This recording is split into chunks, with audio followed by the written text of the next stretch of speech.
Hi, everyone. Today, what we're going to do is continue to look at our social psychological aspect of the class and focus on the subtopic of race. So, when looking at social psychology and race, we can basically say that when we look at our cultural based meanings that we associate with racial categories, through the process of socialization, we internalize these meanings and make them part of our social psychological ways. So here we start to see that connection between the earlier part of our class, culture and social life, and the current part of our class, social psychology and social life. So those cultural ways, the meanings we attach to different racial categories, once we're exposed to them, we learn them, internalize them, and they become part of our social psychology. And so the social psychology may not necessarily, endorse. It actually may reject the cultural meanings. On the other hand, some people may embrace them. So your social psychology could reflect the culture as a whole. So basically, you learn something and basically you endorse it. You practice what you learn. Or perhaps on the other hand, you learn something and you don't endorse it, you reject it. For the most part, what we see in people is that both exist in the sense that you may actually reject certain meanings, certain stereotypes attached to racial categories, but at the same time, your social psychology reflects them, the stereotypes, the meanings, because you've learned them. You can't go into your mind and kind of select certain memories and certain schemas in your cognition and get them out of there forever. So kind of once learned, they're there. But then sometimes, we have the choice to endorse it or perhaps not endorse it. And so that's what we're kind of getting at today in the article. Looking at, ideally, we would, accept the meanings that are, not harmful in society and then reject meanings that can be harmful. But in reality, it's not so black and white. The two can actually coexist. And so the article kind of gets into this question of, what is taught in the classroom when it comes to racial prejudice, racial discrimination, racial bias. And, what is practice? What do people do? But, what's effective? What's actually consequential when it comes to students learning about racial bias and why it's there and how it can be changed. So that's kind of the background of the article, kind of the discussion within a classroom setting, but we can still kind of see this discussion as being worthwhile even outside of classroom. So when we're looking at social bias, basically, again, we're talking about associations we learn through socialization, two different categories. So when we're looking at racial bias, like we will be in the article, we're looking at racial categories and the positive or negative associations with the categories.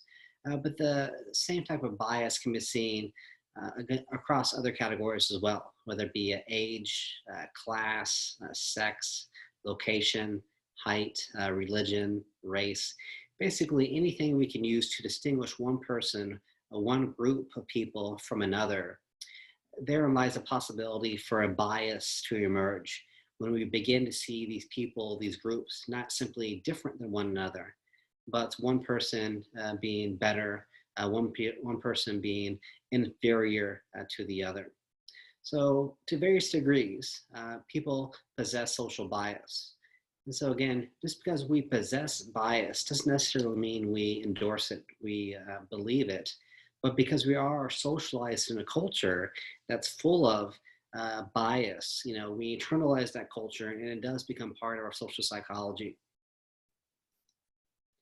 So implicit racial bias, kind of the main focus of the article, is looking at when we have a social bias, specifically here connected to race, but it can be connected to all the other categories as well. The implicit nature of racial bias highlights how often the bias is very unconscious. When we don't have time to think about something, it's a split-second decision, or perhaps when we do have time to think about something critically, but we choose not to, we just kind of go with the flow.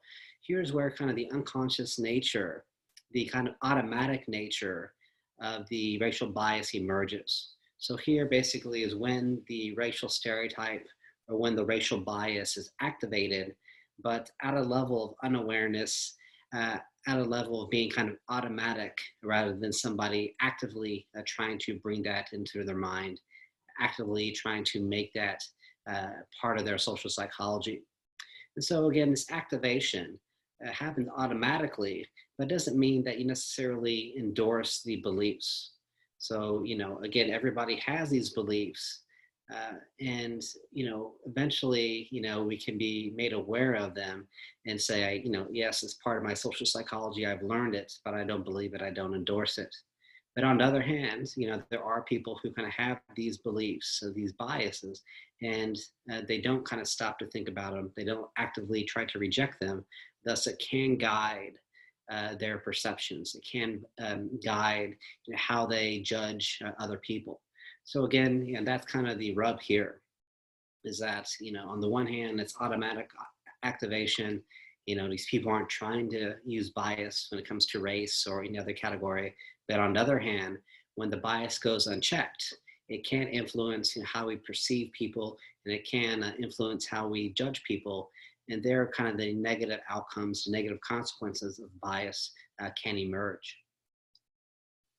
So here again, kind of getting back into the classroom setting, the author basically says that there is, a good side of the coin when it comes to teaching racial bias in the classroom. Because typically this is what is practiced, kind of recognizing that over the last 20 years, a lot of good research has showed how bias, bias across the board, the age, the class, the sex, the race, the bias is there, but often it's automatic. Even when I was an undergraduate student, when I was in your shoes, I was working as a research assistant in the psychology department. And at the University of Kansas, they were doing some of the first work on the kind of automatic, implicit nature of stereotypes. And so I was actually part of some of this research. And so kind of the good part of this is, it shows that it's a very kind of social nature to bias. We're not kind of born with these understandings. We have to learn them. And when you understand the social nature of something, how it's learned, then you can change that. If it was programmed into you like a robot, then it's hard to change. But because it's not inherent, it's not innate, then we can kind of change how we understand things, relearn what we've learned in the past. And so another kind of positive to this, it can explain that, certain people or certain organizations do kind of practice a bias, a racial bias in this case, even though they seem to be kind of non-biased people or non-biased organizations.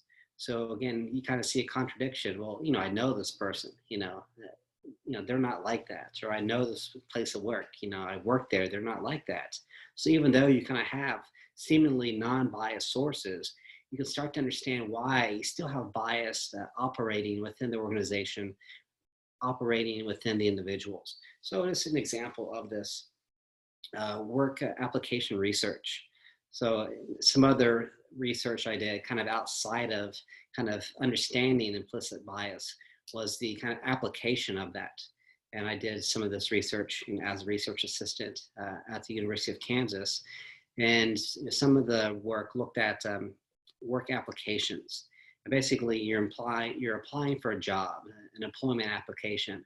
And basically, people come in for the study and they'd be reading the exact same resume, the exact same employment application, and you'd make minor changes to it.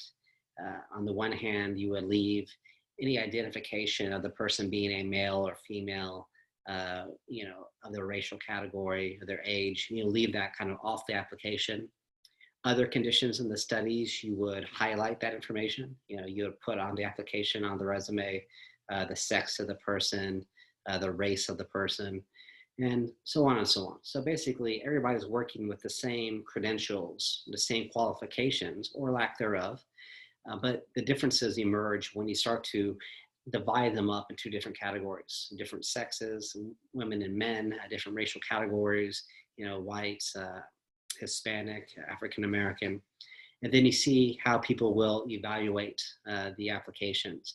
And what you start to see here is that people do judge people, evaluate people differently when you start to put in those variables of sex, variables of age, and of race. And so the idea would be that you give the people the benefit of the doubt, and that you're not going to randomly get a bunch of racist students that are kind of doing this intentionally. But what you're starting to see is that seemingly non-racist individuals still have this racial bias in them, although they probably don't endorse the bias. It still can influence, how they perceive things and how they evaluate things. Here, the case of one's employment application. So the negative side of kind of looking at the implicit nature of racial bias is sometimes when you kind of focus on, oh, it's not their fault. They don't endorse it. They, don't mean to practice it when they do. So you're kind of letting people off the hook a little bit. So here, you can say the people evaluating the applications, they didn't mean to be harmful, but the damage is done. People do get jobs, don't get jobs. People are judged one way or judged another way, kind of based upon the bias rather than anything legitimate.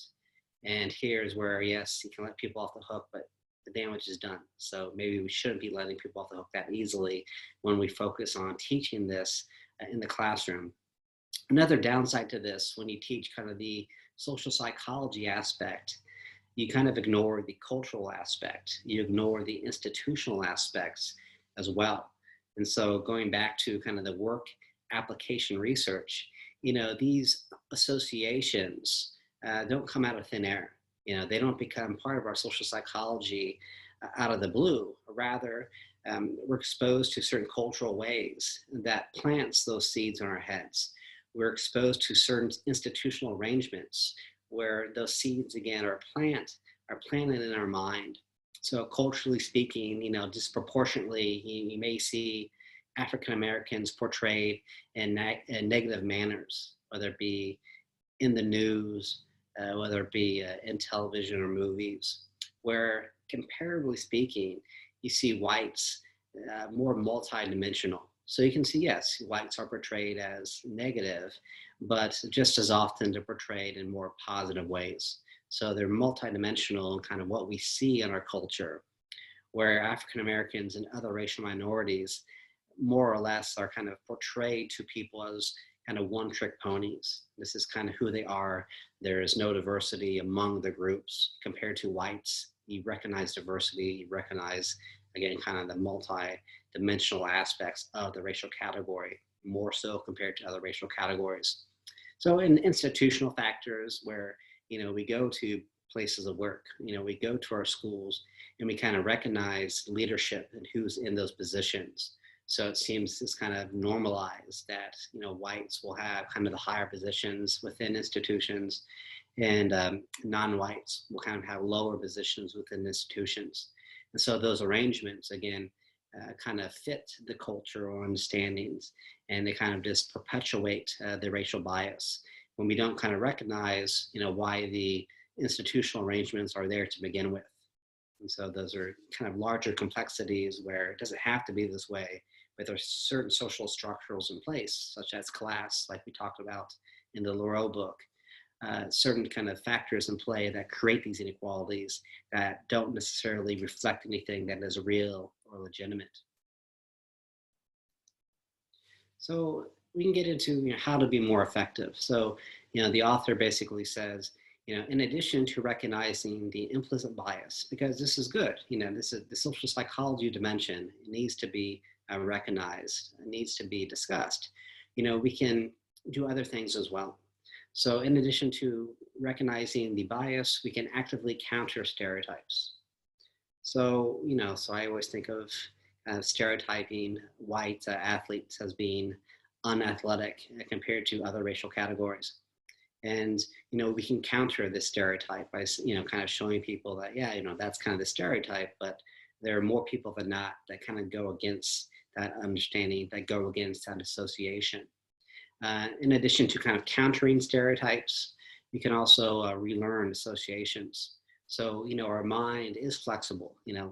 There's, some truth with maybe a lowercase t to the idea that you can't teach an old dog new tricks. People are very habitual. We get in our habits and we're kind of stubborn about our habits. But when kind of forced to change habits, we can adjust. We are adaptable.